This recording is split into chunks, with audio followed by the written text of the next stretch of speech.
Hawaii is a tropical paradise, a land blessed with spectacular beauty and the spirit of aloha.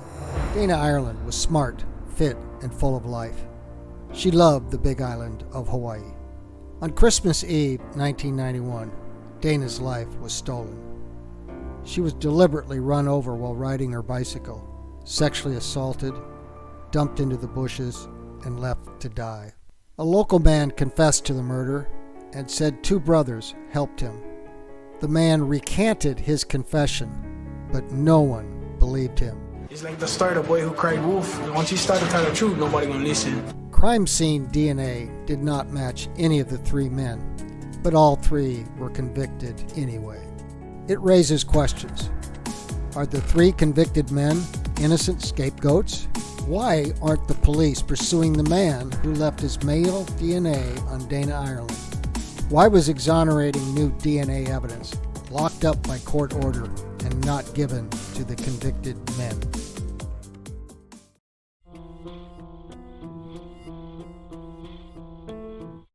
This is episode 3.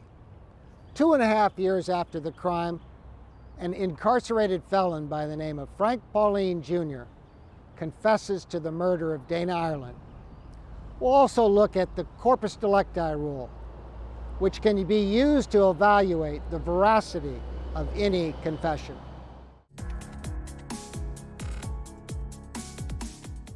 The tire track and pickup truck evidence were part of the many leads that did not bear fruit. After 2.5 years, the murder investigation was growing cold. In June 1994, there was a break in the case.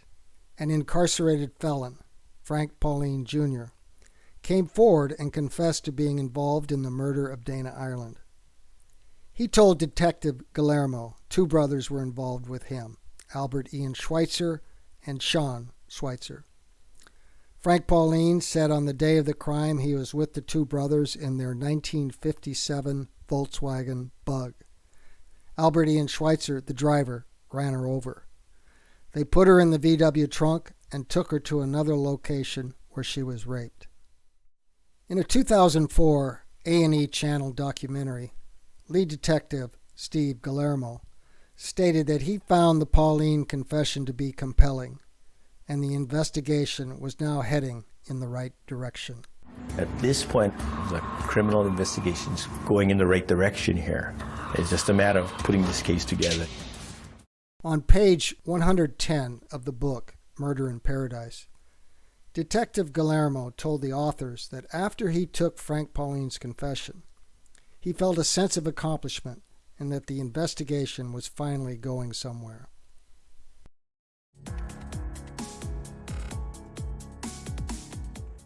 The murder of Dana Ireland and the 3 convictions that followed is the subject of a 2003 book, Murder in Paradise, A Christmas in Hawaii Turns to Tragedy, by Chris Lose and Rick Kastberg. We recommend the book to anyone interested in this case. The lead investigator throughout the case was Hawaii County Police Detective Steve Guillermo. Hawaii County Deputy Prosecuting Attorney Lincoln Ishida was co-counsel and gave the closing arguments in both trials. On page 374, the authors note that they are particularly grateful to both men, Lincoln Ishida and Stephen Guillermo, for their invaluable insights and recollections. Lincoln Ishida stated in a 2004 A&E video that the confession of Frank Pauline was important. The confession of Frank Pauline, obviously, that was a very, very important piece of evidence.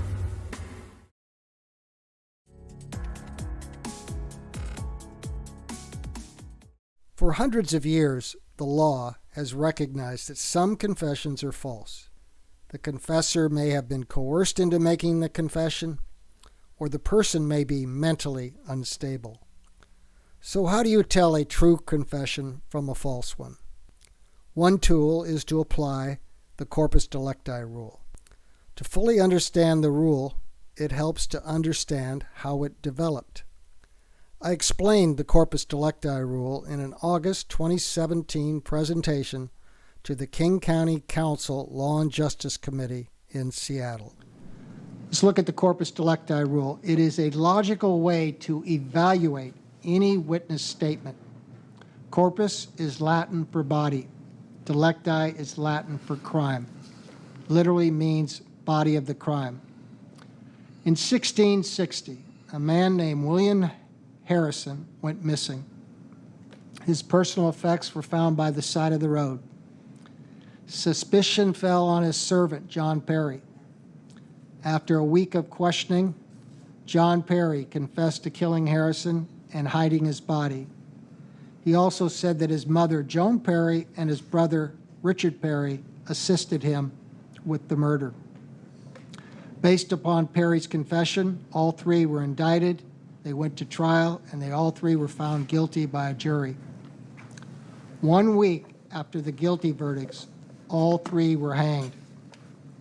Joan Perry was hanged first, then Richard, the brother, and then John Perry. It was done in that order to effect the maximum suffering on John Perry, whom they saw as the ringleader. However, 3 years after the Perrys were hung, William Harrison returned to Gloucester, England, alive and well. 3 people had been executed for a crime that never happened. Out of this case and others like it was developed the Corpus Delicti Rule. Before a confession is admissible in a court of law, it must be corroborated. Because of the Perry case and others like it, in order to prevent the wrongful conviction of someone confessing to a crime that never happened, the Corpus Delicti Rule was developed. The rule prohibits the admission of a confession into evidence unless the prosecutor introduces independent evidence of the corpus delicti, the body of the crime.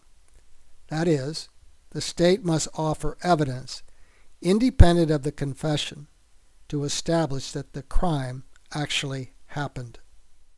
Hawaii does not have the Corpus Delicti Rule, but even if it did, it would not apply in Frank Pauline's case because the Corpus Delicti, the body of the crime, is present. Dana Ireland was murdered. We can, however, use the logic of the rule to evaluate any confession, including Frank Pauline's confession. Is there corroboration? Does other evidence line up with what he's saying? We look for confirmation that he knows what he's talking about. Does he know facts that only someone at the crime would know? If so, that's a good indicator of a true confession. Conversely, if he does not know things that a person at the crime would know, then that would be an indicator that his confession may be false. In his confession, Frank Pauline said that he and the Schweitzer brothers had been smoking crack cocaine. He told investigators his memory of the crime was affected by the cocaine. To refresh his memory, investigators twice took Pauline to the general area of the crime scenes. Both times, he was unable to locate either crime scene. While we're driving to there, they would stop at certain spots. And he would tell me, this place don't look familiar to you. And I would look around and I would tell him, I'm not too sure. Frank Pauline confessed a second time on April 22, 1995. The major change from the June 1994 confession is that he now added a fourth perpetrator, his half-brother, Wayne Gonzalez. In both confessions, he was unable to describe Dana Ireland other than she was a Howley girl, a white girl. He did not remember any injuries she had, the clothes she was wearing, or the color of her hair. It appears Pauline did not know Dana Ireland was riding a bicycle. He only says he remembered her standing up and maybe walking across the road.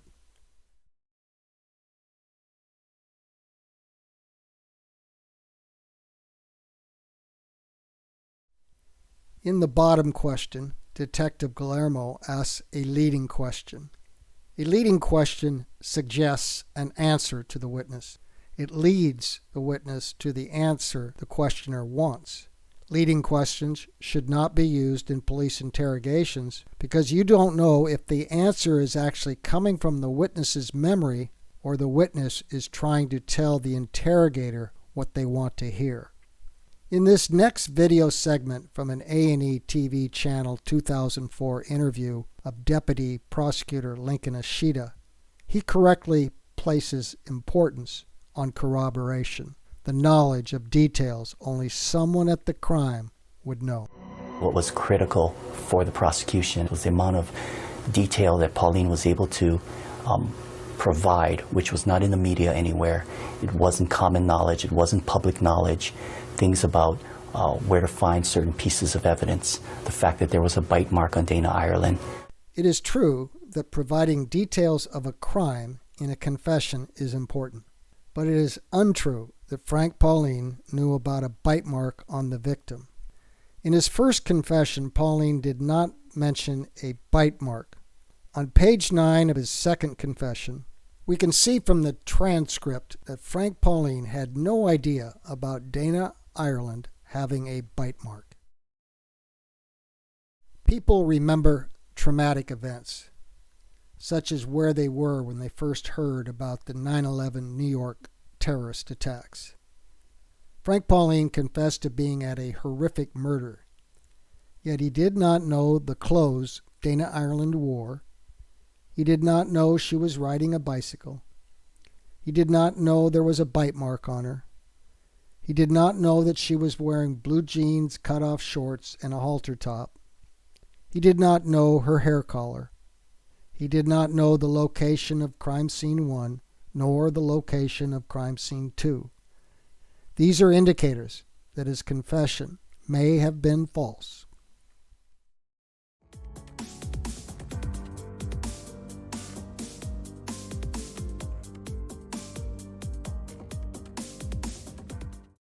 This ends episode 3. In episode 4, we'll see that Frank Pauline recants his confession. He takes it back.